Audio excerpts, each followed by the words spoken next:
자, 할렐루야. 네, 우리 옆에 있는 분들, 앞뒤에 있는 분들하고 함께 인사하겠습니다. 우리는 주 안에서 하나입니다. 이렇게 인사하겠습니다. 우리는 주 안에서 하나입니다. 우리는 주 안에서 하나입니다. 자, 오늘은 특별히 우리 강서노회, 우리 남성교회 연합회 임원들 함께 참석하셔서 우리 예배하고 있습니다. 예배 후에는 남성교회 연합회 임시총회도 진행이 되게 됩니다. 저는 이제 처음에는 우리 오시는 분들 손님처럼 잘 대접해야지 이런 생각을 했는데, 말씀을 준비하면서 기도하면서 느낀 거는 저희가 손님을 맞이하는 것이 아니라 우리 가족을 맞이하는 거다, 이런 믿음의 고백이 들었습니다. 믿습니까? 나중에도 이제 더 제가 추가 설명을 하겠지만은 우리 다 믿음의 가족입니다. 우리 노회 안에서 우리 강서노회가 우리 총회에 이제 가장 마지막에 생긴 지금 신생 노회입니다.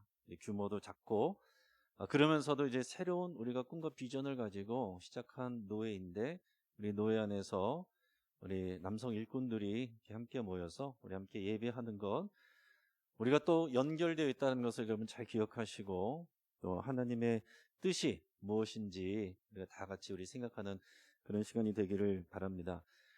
지금 우리가 계속해서 우리 교회 자체적으로도 우리는 이제 매달 첫 주마다 이제 세가족 초청 잔치를 이제 준비하고 하려고 그러는데, 오늘 뉴스에도 보니까 어제부터 또 7,000명 확진자 넘었다는 얘기도 있죠.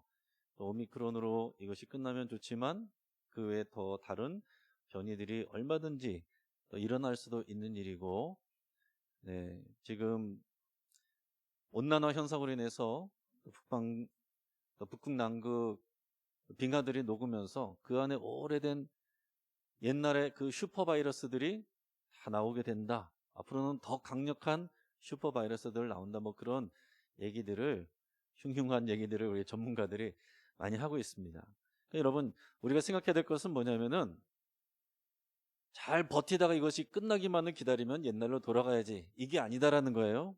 지금 대변환이 일어나고 있는 시기입니다. 새로운 전환이 일어나고 있는 시기이고, 또 우리는 예전으로 돌아갈 준비를 하는 것이 아니라 미래로 나갈 새로운 시대를 준비해야 되는 그런 시대 속에서 살고 있다라는 얘기입니다. 그 미래학자인 최윤식 박사, 그리고 최윤식 박사가 이것은 이 미래를 예측한, 또 한국교회와 관련해서 미래를 예측한 그런 책들이 연달아 나왔었는데, 최근에 이 코로나 상황과 관련돼서 나온 책이 이 빅체인지 한국교회입니다. 그러니까 이 코로나와 맞물려서 이제 이 시대가 앞으로 어떤 식으로 바뀌게 되는가, 그리고 교회는 어떻게 대처해야 되는가라는 것들을 여기서 다루고 있는데, 자, 그런 것을 다 차치하고, 그러면 결국 이 코로나 이후 시대를 우리가 한국교회가 준비를 할 때 어떻게 준비해야 되느냐, 뭘 준비해야 되느냐, 뭘 대비를 해야 되느냐, 그런 것들을 다루고 있어요. 근데 여기서 이제 이 최윤식 박사가 그 중에서 5가지를 꼽은 게 있습니다. 5가지 중에서 제일 먼저 뽑은 게 뭐냐면은 신중년 세대를 리트릿하는 거, 신중년 세대를 훈련시키고 새롭게 세우는 거다, 이것이고, 2번째는 가정을 회복시키는 거다. 3번째는 지금 이제 메타버스 계속 얘기들이 나오는데, 이 메타버스 영성에 대비하는 것이다. 4번째는 통일 시대를 준비하는 것이다. 5번째는 이 지구 회복, 이 기후 변화, 환경, 이런 부분들에 대해서 우리가 생태학적인 우리가 관심을 가지고 책임을 지는 것, 이 5가지를 여기서 얘기를 하고 있습니다. 자, 그래서 우리가 다음 세대들은 우리가 얘기 많이 했는데, 여기서 강조하는 것은 뭐냐면은, 다음 세대가 내일의 한국교회라고 한다면 지금 오늘의 한국교회를 바로 세우고 바로 준비하는 것은 이 신중년 세대를 새롭게 세우는 일이다 라는 얘기를 했어요. 자, 앞으로 청소년보다 더 방황하는 세대가 이 신중년 세대라는 것입니다. 자, 이 신중년 세대, 그 중년은 이제 청년과 노년 사이의 세대에 있는데, 여기서는 여러 가지를 고려해서 지금 50세부터 74세까지를 중년으로 잡고 있습니다.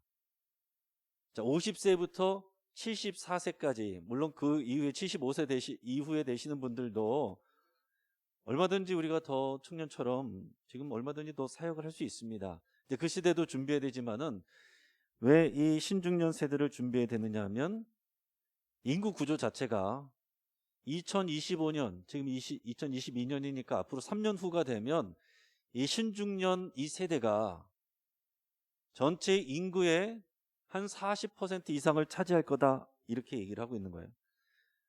여러분 실제적으로 우리 교회에서도 생각을 해보시면은 20년 후에 50세에서 74세까지의 우리 인구, 그리고 특별히 또 직장 생활하던 우리 남성들 많은 어려움과 또 이제 방황을 할 수밖에 없는 그런 상황이가 된다라는 거죠. 지금 뭐 벌써 이 은퇴 시기가 많이 앞당겨 있지 않습니까? 지금 평균 나이는 훨씬 늘어가고 있는데 은퇴 시기는 점점 당겨지고 있어요. 그래서 1990년대만 해도 그때는 벌써 노인 기준이 65세였는데 이제는 지금 100세 시대가 되고 그 기준이 훨씬 높아져 있습니다. 지금은 이제 75세 정도로 잡아야 되는 그런 상황이고, 그런데 은퇴 시기는 점점 빨라져서 평균적으로 49.1세라고 합니다. 50도 되기 전에 은퇴를 해야 되는 상황이고, 사실 우리 교회 안에서도 생각을 해보면 이미 이제 50대인 분들 중에서 은퇴를 하시고 또 제2의 인생을 준비하는 분들이 계속 지금 나오고 있어요. 근데 이것이 그냥 몇몇 분의 얘기가 아니라 이제 전 사회적으로 한 2025년이 되면 전체 인구의 40%를 차지한다. 교회도 마찬가지입니다. 자, 다음 세대를 준비해야 되지만 당장 한국교회가 이 신중년 세대, 이 앞으로 방황할 수 있는 신중년 세대를 신앙으로 무장시키고 우리가 말씀으로 서지 아니하면 오늘의 한국교회가 넘어지고 무너질 수밖에 없다라는 얘기를 하는 것입니다. 그래서 곰곰이 생각을 해보면 이 신중년 시대, 오늘 앞에 찬양했던 우리 카리스 찬양 팀도 벌써 중년 시대예요. 신중년 시대입니다. 여러분 벌써 1900년대만 해도 다들 청년 시대였지만은 지금 다 이제 신중년 시대가 된 거예요. 자, 그런데 이제 이 신중년 시대를, 이 세대를 어떻게 잘 세워가느냐. 그 가운데서도 이제 직장 생활하고 중심이 되는 것이 남성들인데 이 신중년의 남성들, 결국은 이 신중년 시대 50세에서 74세까지 대부분 이분들이 남선교회죠. 여기 계신 남성들, 이 남선교회가 어떻게 믿음으로 잘 서느냐, 이것이 코로나 이후에 교회의 가장 중요한 첫 번째 과제가 된다라고 이 미래학자는 얘기를 하고 있다라는 얘기입니다. 저도 그래서 이 책을 보고 또 생각을 하면서 우리가 다음 세대도 준비해야 되고 우리가 이제 가정 회복을 준비하면서 우리 가정 예배도 하는데 우리도 이 신중년 시대, 또 은퇴는 빨라지고 또 재정적인 그런 부분들이 당장의 교회로 영향을 미치게 되는데 이 청소년보다도 더 심하게 방황할 수 있는 이 남선교회, 한마디로 말하면 이 남선교회가 신앙으로 교회에서 잘 서야 교회가 당장의 오늘이 있고 오늘이 있어야 내일도 준비할 수 있다라는 얘기입니다. 자, 그런 차원에서 우리가 오늘 또한 이 노회 안에 우리 남선교회 연합회 가면 갈수록 연합 모임은 어렵습니다. 여러분 우리 임원들도 계속 느끼실 거예요. 가면 갈수록 여기에 헌신하려는 분들이 적고, 왜요? 각자 살기도 바쁘고 점점 개교회주의가 심해지기 때문에 이 연합 모임에서 헌신하는 헌신자를 세우기가 참 점점 더 어려워지고 있다라는 얘기입니다. 그런 차원에서 여기 앉아 계신 우리 강서노회, 우리가 새로운 비전을 가지고 시작한 이 노회의 남선교회 연합회는 우리 노회와 우리 교회, 한국교회의 우리 귀한 자원이고 중요한 분들이다, 우리의 가족들이다, 이런 생각을 하면서 우리 같이 한번 박수 한번 하시기 바랍니다. 자, 오늘 보면 로마서를 보면 로마서는 복음을 잘 설명한 그런 성경이고 11장까지 복음을 설명하고 12장부터가 실천에 대해서 설명을 하는데 근데 여기 있는 내용들은 여러분 많이 들어봤습니다. 그런데 생각해야 될 건 뭐냐면 에베소서도 마찬가지지만 복음의 결과가 교회예요. 자, 여기서도 복음의 결과로 실천 사항이 12장부터 나오는데 오늘 읽은 본문 말씀부터가 이제 구체적인 내용들이 나오는데 이 내용들은 뭘 배경으로 하느냐? 교회를 배경으로 한다라는 얘기입니다. 그러니까 여러분들이 교회를 생각하지 않고 개인적으로만 이 말씀들을 읽으면 말씀들을 온전하게 파악할 수가 없는 거예요. 우리가 교회를 배경으로 우리가 교회이고 내가 교회다라는 것을 생각하면서 이 말씀을 읽어야 됩니다. 여러분의 성경책으로 우리 3절 말씀 같이 한번 읽어보겠습니다. 시작. 내게 주신 은혜로 말미암아 너희 각 사람에게 말하노니 마땅히 생각할 그 이상의 생각을 품지 말고 오직 하나님께서 각 사람에게 나누어 주신 믿음의 분량대로 지혜롭게 생각하라. 아멘. 자, 이 말씀을 적용할 때마다는 뭘 생각하셔야 된다고요? 주님의 몸인 교회. 이걸 왜 이렇게 해야 되느냐? 주님의 몸인 교회를 건강하게 세우는 일에 우리가 쓰임 받아야 되기 때문에 이렇게 해야 된다. 이게 다 연결이 이렇게 돼야 되는 것입니다. 근데 오늘 3절 말씀이 뭐라고 그랬습니까? 너희가 마땅히 생각할 그 이상의 생각을 품지 말고 하나님께서 각 사람에게 나눠주신 믿음의 분량대로 생각하라. 이렇게 했어요. 이게 무슨 내용인가? 이걸 제가 공동번역으로 한번 읽어드리면 이렇습니다. 나는 하나님의 은총을 받은 사람으로서 여러분 한 사람 한 사람에게 말합니다. 여러분은 자신을 과대평가하지 말고 하나님께서 각자에게 나눠주신 믿음의 정도에 따라 분수에 맞는 생각을 하십시오. 이렇게 돼 있어요. 자, 믿음에 맞는 정도에 따라서, 믿음의 정도에 따라서라고 했는데 여기서 믿음이란 표현은 우리가 구원을 얻는 그 믿음, 그것과는 조금 결이 다른 믿음이에요. 여기서 말하는 믿음은 뭐냐? 우리 각자가 받은 영적인 은사, 또 달란트, 그것을 알고 내 사명을 위해서 사용하는 그 믿음을 말하는 것입니다. 왜 그래야 됩니까? 우리가 교회로 부름받았기 때문에, 교회로 연결돼서 교회를 세워야 되는 일꾼들이기 때문에. 쉽게 말해서 우리 각자 받은 영역들을 가지고, 은사들을 가지고 각자 섬기되 교만하지 말라라는 거예요. 비교하지 말라라는 것입니다. 자, 우리 하나님 어떤 하나님이시냐면 모든 사람을 공평하게 해서 똑같은 모습으로 만드는 하나님이 아니세요. 다 저마다 다르게 만드셨습니다. 이 많은 인구가 지문이 다 다른 거 보세요. 얼마나 신기합니까? 다 다르게 만드셨어요. 생긴 것도 다르고 잘하는 것도 틀리고 스타일도 다 틀립니다. 그렇기 때문에 하나 되는 게 참 어렵지만 그렇다고 모든 평균값으로 똑같이 맞추는 게 하나님의 뜻이 아니라 서로 다른 은사와 모습으로 서로 사랑으로 복음 안에서 주 안에서 하나됨을 연합을 이루는 것이 하나님의 뜻이다라는 얘기입니다.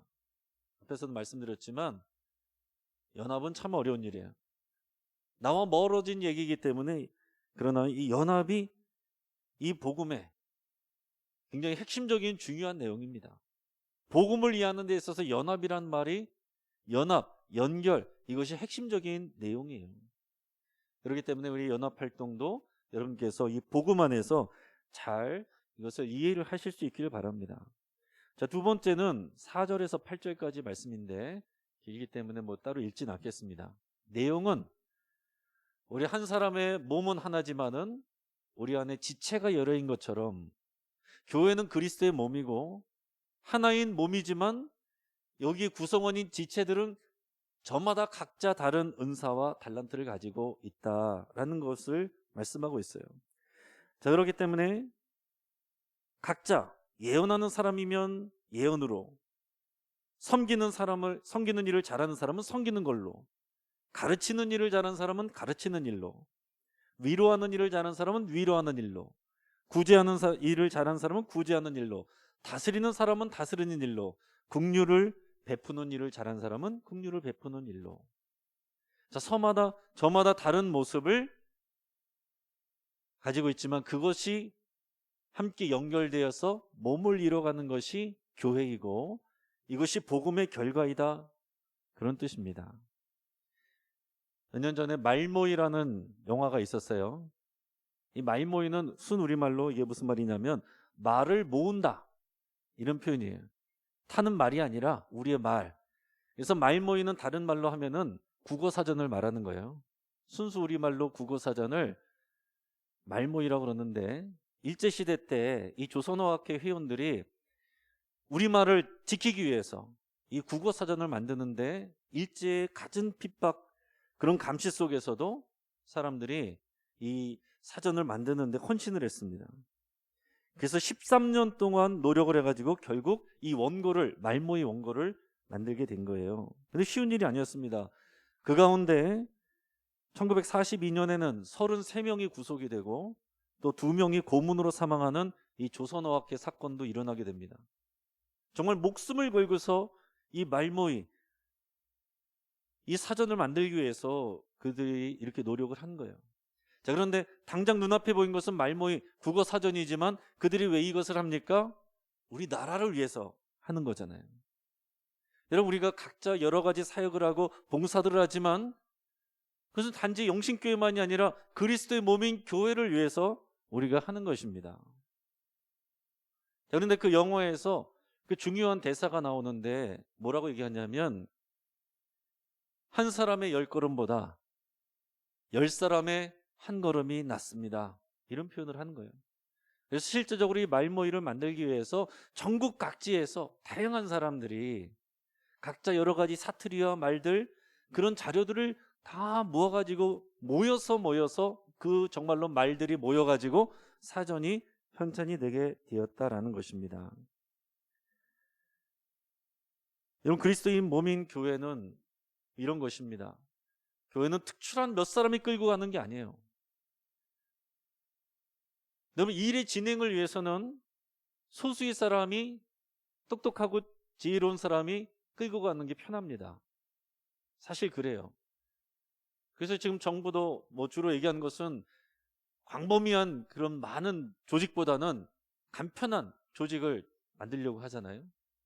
그게 사람이 많으면은 이 생각 저 생각 말들이 부딪혀가지고 힘들거든요. 연합은 참 어렵거든요. 그러니까 딱 마음에 맞는 몇 사람만 이것을 딱 진행을 하면 진행이 잘 되고 빠릅니다.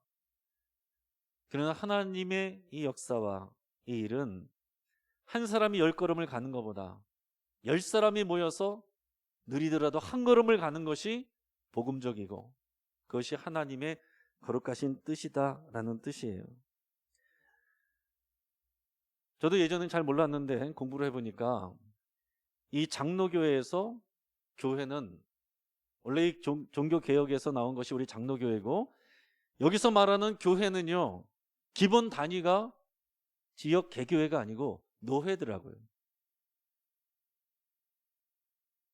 저희 장로교회 안에는 치료회가 3가지가 있습니다. 개교회에 있는 당회, 그리고 지역교회들이 모이는 노회, 그 위에 있는 총회가 있어요. 자, 당회를 영어로 세션이라고 그러고 노회를 프레스베터리라고 그러고 총회를 제너럴 어셈블리라고 그럽니다. 근데 우리가 장로교회, 영신교회를 영어로 표현할 때는 영신 프레스비타리안 처치라고 써요. 그러니까 여기서 프레스비타리안이 여기서 나오는 프레스비터리가 이게 노회입니다.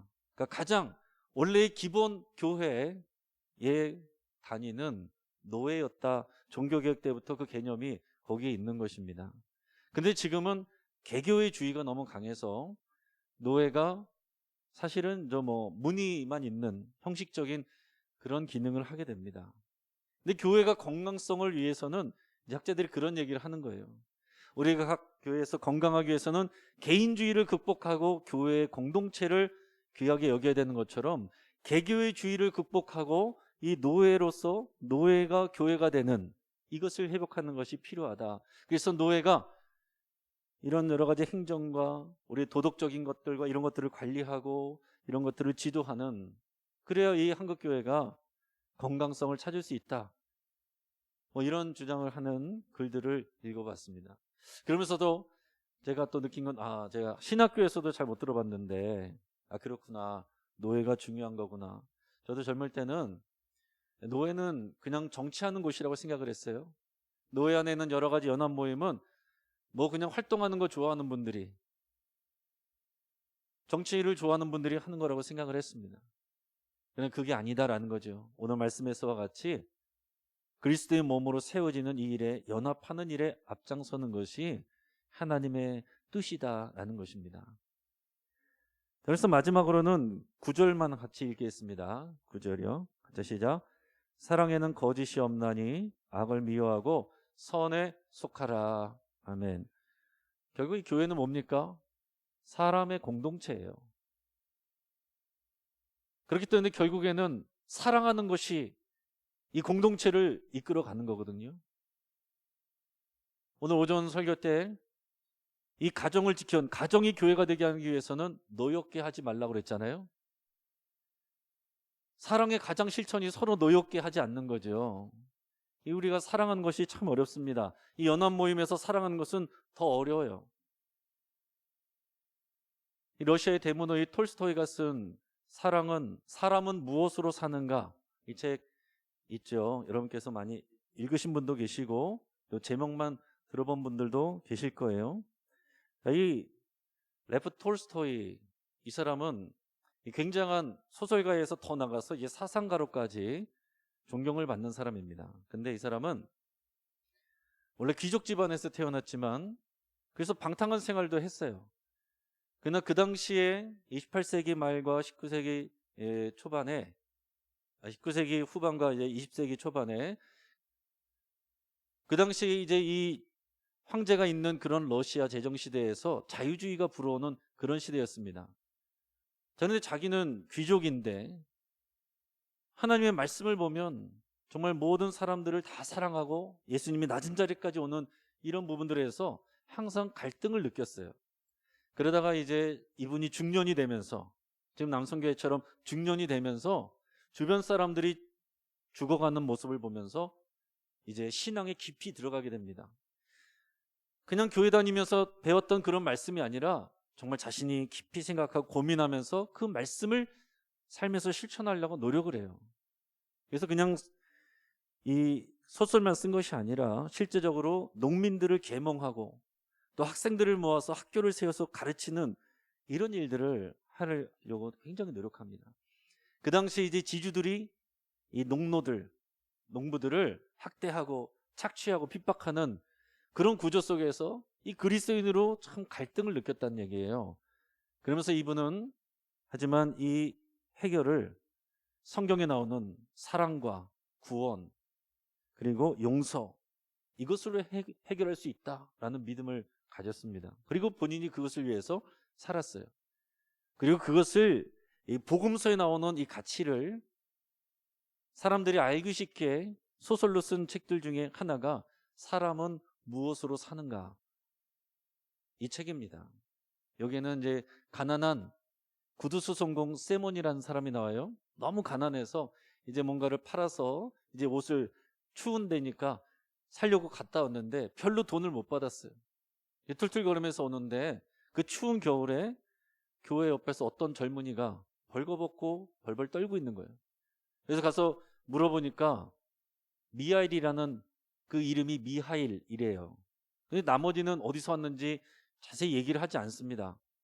처음에는 그냥 가려고 했다가 신앙적인 양심에 찔려서 자기 겉옷을 입혀주고 집으로 데려갔어요. 당연히 아내가 싫어하죠.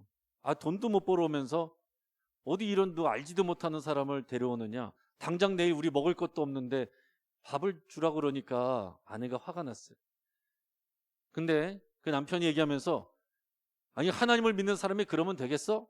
이 말에 양심이 탁 찔려가지고 아내도 그 청년을 위해서 식사를 준비해 줍니다. 빵 몇 조각이지만은 그를 썰어서 대접을 해요. 자, 그런 일이 있고 나서 이 청년이 이 가게에서 구두수송공 밑에 조수가 돼서 일을 하는데 구두를 잘 만들어요. 그래가지고 이 사람이 있은 후부터 손님들이 많이 오게 됩니다. 자, 그런데 어느 날 한 부자 신사가 아주 고급 가죽을 가지고 와서는 아주 거만하게 얘기하면서 자, 이 가죽으로 내가 1년 동안 신어도 일그러지지 않는 그런 가죽 신발을 만들어내라. 그럼 내가 돈을 많이 주겠다. 그렇게 얘기하고 갔습니다. 자, 그런데 이 과제를 떠맡은 이 미하일, 이 청년이 구두를 만들어야, 장화, 이 부츠를 만들어야 되는데 슬리퍼를 만드는 거예요. 이상하다 그랬는데 그날 저녁이 다 되기 전에 소식이 왔습니다. 아까 오전에 왔던 그 신사가 집에 가다가 돌연사했다는 거예요. 그러니까 더 이상 부츠를 만들 필요가 없으니 그것을 취소하고, 거기서는 관에 시체를 집어넣을 때, 입관할 때 가죽 신발을, 가죽 슬리퍼를 신긴대요. 가죽 슬리퍼나 만들어 주시오, 이렇게 온 거예요. 근데 미하일은 그것을 미리 만들고 있었던 거죠. 그래서 5년이 지난 후에 여기에 누구 구두를 만들어 온 어떤 아주머니가 쌍둥이를 데리고 왔는데, 여자아이들을 데리고 왔는데, 야, 얘기를 듣다 보니까 자기 아이들이 아닌 거예요. 어릴 때 자기 아이는 죽고 얘들의 엄마 아빠는 다 죽었고 불쌍한 아이들이어서 그 불쌍한 마음에 자기 애도 있지만 이 여자분이 자기 저주로 애들을 다 돌려가면서 먹여 살린 거예요. 자기 아이는 죽고 남의 아이지만은 이 아이들을 내 새끼처럼 예쁘게 키운 겁니다. 근데 이 장면까지 보고 나서 그 미하일이란 청년이 갑자기 자기 정체를 드러내는데, 알고 봤더니 이 미하일은 천사였습니다. 하나님에게서 쫓겨난 천사였어요. 그러면서 하나님이 뭐라고 그랬냐면은, 네가 다시 여기로 돌아오려면은 내려가서 세 가지를 알아가지고 와야 된다. 대답을 가지고 와야 된다. 첫째는 사람 안에는 뭐가 있는지, 두 번째는 사람에게 허락되지 않은 것은 무엇인지, 그리고 세 번째는 사람은 무엇으로 사는지, 이 대답을 알아가지고 그때만 올 수 있다라고 한 거예요. 근데 이제 내가 그것을 다 알았다는 것입니다. 자, 첫째는 사람 안에는 뭐가 있는가 봤더니 사랑이 있더라. 그걸 언제 깨달았냐면은 자기가 추워서 벌벌 떨고 있을 때 이 세몬이 외투를 입혀서 자기를 데려다주고, 그 아내가 처음에는 싫어했지만 그냥 불쌍히 여겨서 그 마른 빵을 썰어줄 때, 아, 사람 안에는 사랑이 있구나, 이걸 깨달았다는 거예요. 자, 우리 두 번째는 이 부자 신사가 1년 신어도 일그러지지 않는 부츠를 만들어 달라고 그랬는데 그날 자기가 죽을지는 몰랐다는 거죠.